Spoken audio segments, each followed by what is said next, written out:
अस्सलामुअलैकुम वरहमतुल्लाहि वबरकातुहू। अपने तमाम देखने वालों को, सुनने वालों को और बिलखुसूस अपने ऑनलाइन क्लास के स्टूडेंट्स और चैनल के साथ जुड़े हुए मुखलिस अहबाब का एक मरतबा फिर AIA Islamic university Islamic academy में और यूट्यूब चैनल पर खुशामदीद खैर मकदम करते हैं। आज का हमारा मौजू जो है वो इस्लामिक है और बुनियाद इस्लाम की जो बुनियाद है, जो हम बचपन में सबसे पहले जो चीज़ याद करते हैं और याद होनी भी चाहिए, और एक मुसलमान होने के लिए जो चीज़ सबसे जिन अकायद का होना और जिन पर ईमान लाना बहुत ज़रूरी है, उस चीज़ पर हम थोड़ी सी बहस करेंगे। ईमान की सिफ़तों पर हम आज बात करेंगे कि ये ईमान की सिफ़तें हैं क्या और इनका हमारी ज़िंदगी में कितना मलदखल है और एक मुसलमान के लिए कितना ज़रूरी है। तो सबसे पहले जान लीजिए कि सिफ़त क्या होता है। मैं बड़ी जल्दी से शार्ट आपको सब कुछ बता दूं इंशाल्लाह, क्योंकि आपको पता है कि हमारी कोशिश ये होती है कि बड़ी सी बात को छोटा सा करके लेकिन इस तरह पेश करना कि हर सतह के इंसान को, बंदे को हमारी बात समझ आ जाए। तो सिफ़त कहते हैं किसी की खूबी, किसी की तारीफ़ करना।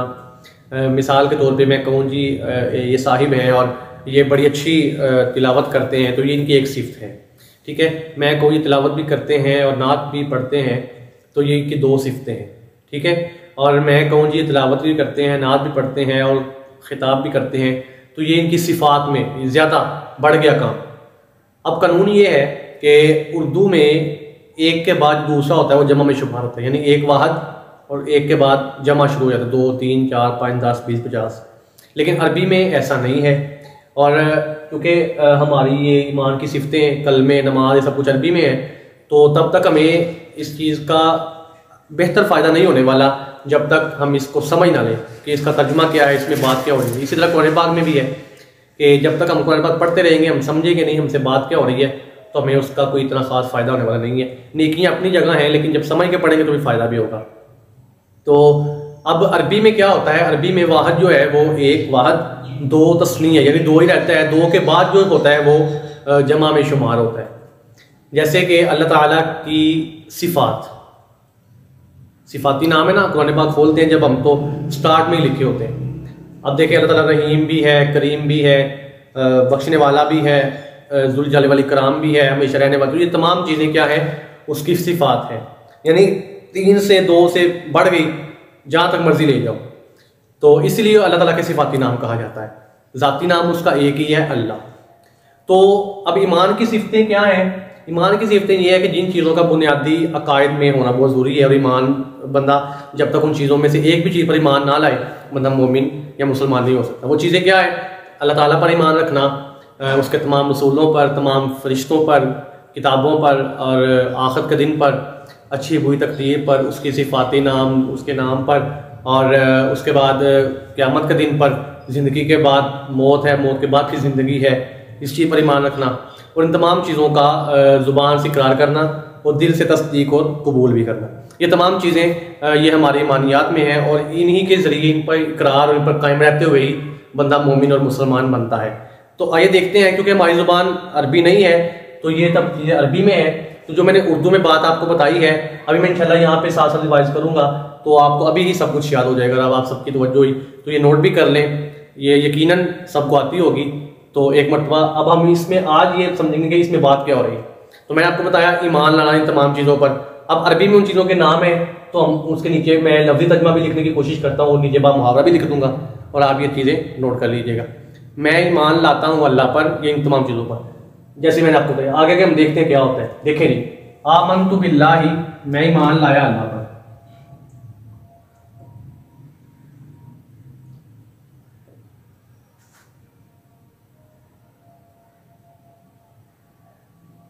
अल्लाह पर कमा हुआ जो है वो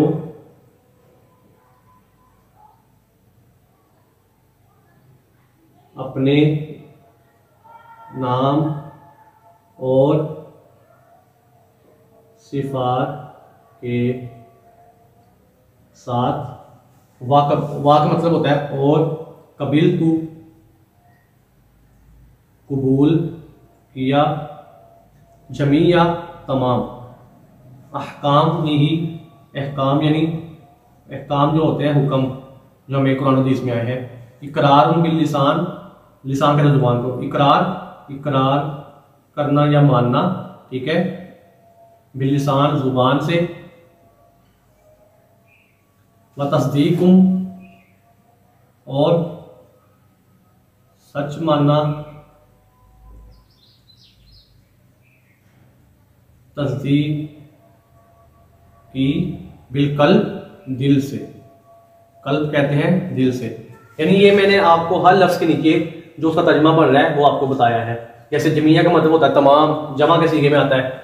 इकरार बिल लिसान, लिसान कहते हैं जुबान को, कल्ब कहते हैं दिल को, बिल्लाही अल्लाह, आमनतु मैं ईमान लाया। अब इसका ये तो हो गया लफ्ज़ी तर्जुमा। अब मुहावरा देखते हैं कि मैं ईमान लाया अल्लाह पर जो अपने नाम और सिफात के साथ मौजूद है और उसके तमाम अहकाम को दिल से कबूल और तस्दीक करता हूँ और ज़ुबान से इकरार भी करता हूँ। ये होगी माने मुजम्मल की अरबी और उसके बाद यानी इबारत, फिर लफ्ज़ी तर्जुमा और फिर नीचे बामुहावरा तर्जुमा। आप लोग अगर तवज्जो करें तो अब आप लोगों को यकीनन आसानी होगी कि अब इसमें हमारे साथ बात क्या हो रही है। और दूसरी बात, मैंने अक्सर बच्चों से या कहीं सुना तो वो माने मुजमल बोलते हैं, मीम में मतलब वो जज़म डाल देते हैं, मीम के आगे जो जीम है उसके ऊपर ज़बर है, ठीक है, उसके बाद फिर जो दूसरी मीम है उसके ऊपर ज़बर भी है और शद भी है, यानी माने मुजमल नहीं बल्कि माने मुजम्मल, ठीक है। जीम ज़बर मीम जम, मीम ज़बर मा, मीम ज़बर लाम मल, मुजम्मल जो आप पढ़ते हैं वो मुजमल बन जाता है, वो गलत है। इस तरह दूसरे माने मुफस्सल में देखते हैं, जिस तरह हमने इधर तर्जुमा किए थे इस नीचे भी करते हैं। आमनतु बिल्लाहि मैं ईमान लाया अल्लाह पर, वहाँ का मतलब और मलाइकाती तमाम रिश्तों पर, व कुतुबी ही और तमाम किताबों पर, व और रसूली ही तमाम रसूलों पर,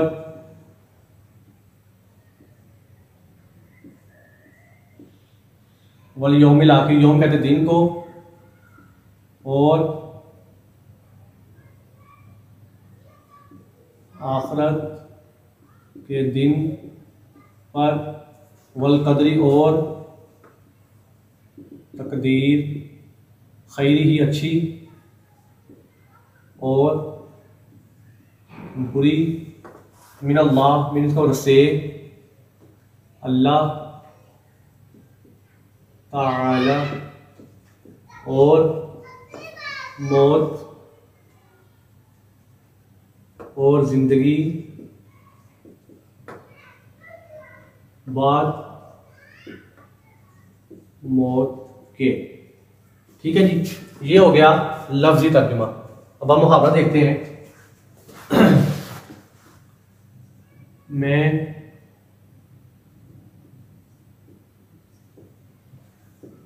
ईमान लाया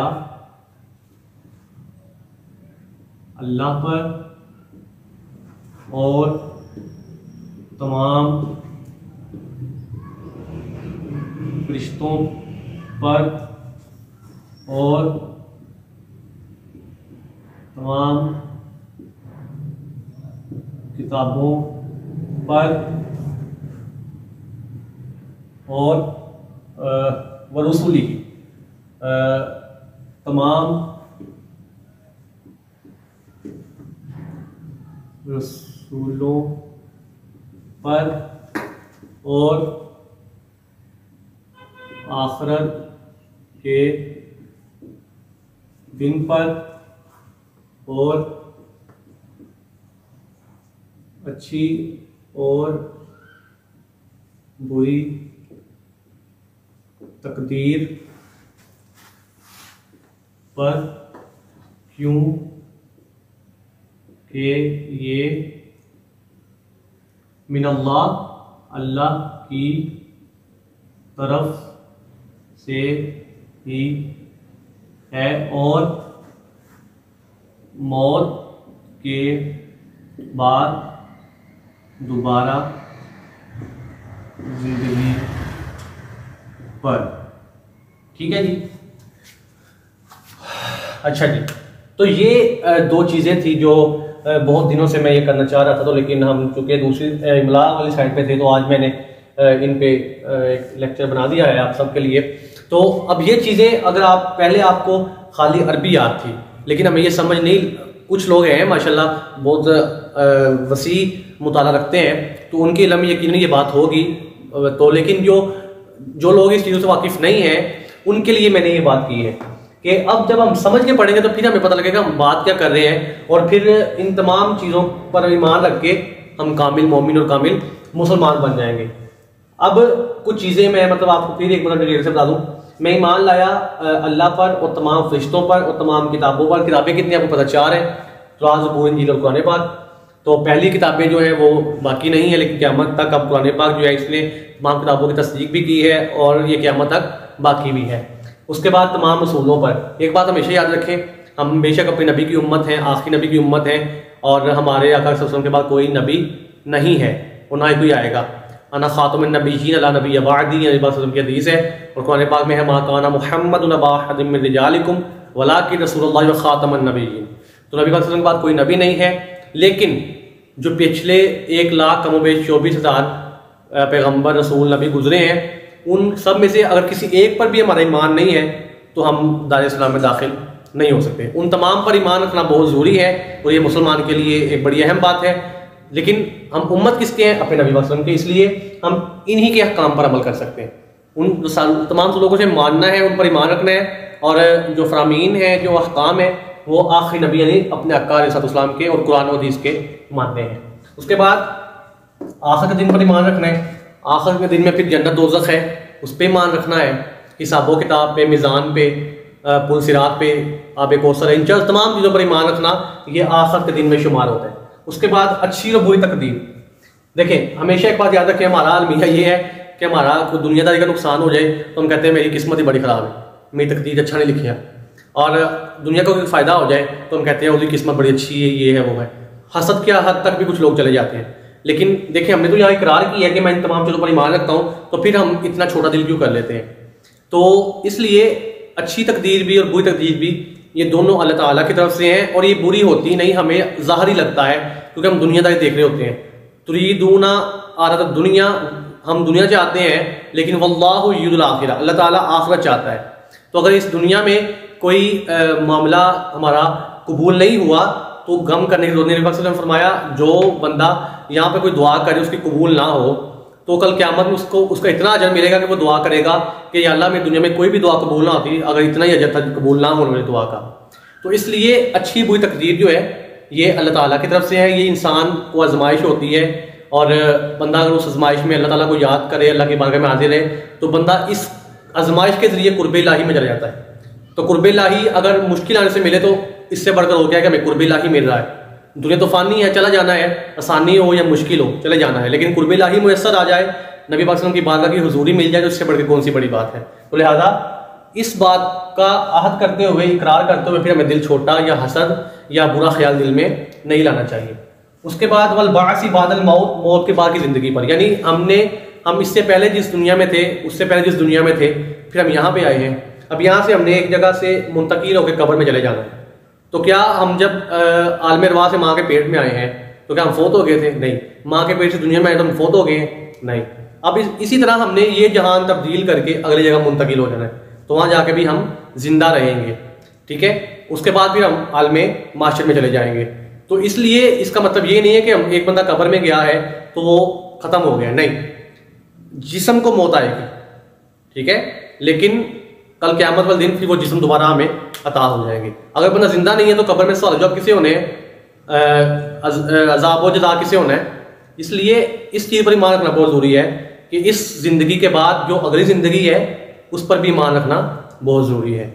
और लास्ट में मैं एक बार फिर ये अर्ज़ करूँगा कि आप लोग ये तमाम चीज़ें नोट किया करें, आगे फैलाया करें, दीन का पैगाम पहुँचाना बड़े सवाब का काम है।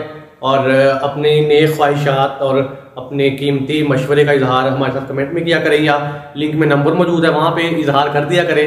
दुआओं से नवाजते रहिए, जुड़े रहिए चैनल के साथ, और हमारी खुसूसी दुआ करें। हम आपके दुआ करते हैं, अल्लाह ताला हम सब का हामी नासिर हो। बहुत शुक्रिया। अस्सलाम वालेकुम व रहमतुल्लाहि व बरकातुहू।